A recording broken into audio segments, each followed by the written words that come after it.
Bienvenue pour cette leçon d'histoire CM1 intitulée Les nombres romains. C'est parti. Dans cette leçon, on va associer une compétence, je sais lire et écrire les nombres romains principaux. En histoire, on utilise parfois les nombres romains.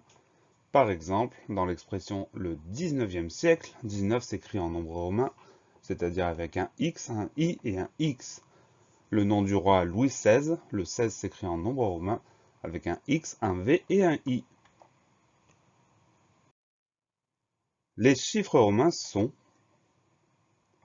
le 1, c'est un I, le 5, c'est un V, le 10, c'est un X, le 50, c'est un L, le 100 est un C, 500, c'est un D, et 1000, c'est un M.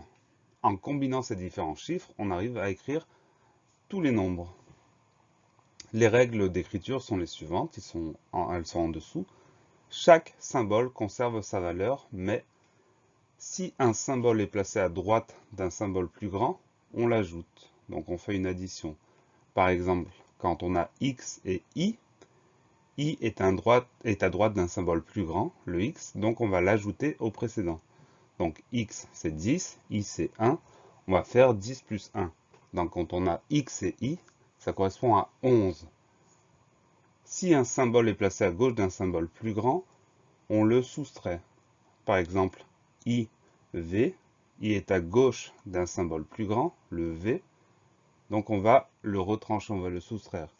Le V c'est 5, le I c'est 1, donc on va faire 5 moins 1. Donc I, V, ça correspond à 4. Ça, ce sont les règles d'écriture des nombres romains. Et grâce à ça, en réfléchissant et en combinant les différents symboles, on arrive à écrire tout un tas de nombres. Les nombres romains de 1 à 25. Les voilà dans le tableau. Donc le 1 c'est I, le 2 c'est 2I, le 3 c'est 3I. Ensuite, comme dans l'exemple de tout à l'heure, le 4 c'est I et V. Le V c'est 5. On enlève le I puisqu'il est placé avant, ça fait 4. Donc le 5 c'est V, le 6 c'est VI, 5 plus 1 ça fait 6. Le 7 c'est V et 2I.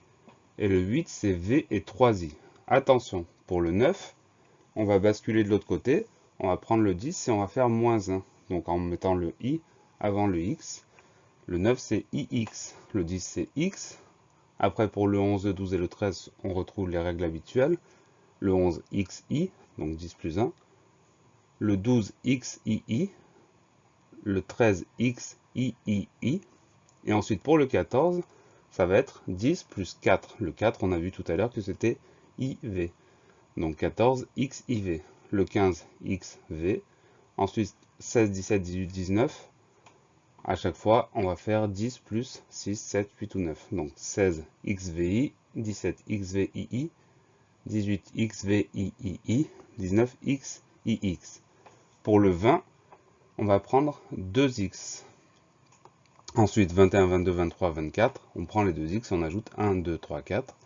Donc 21 XXI, 22 XXII, 23 XXII, 24 XXIV et 25 XXV.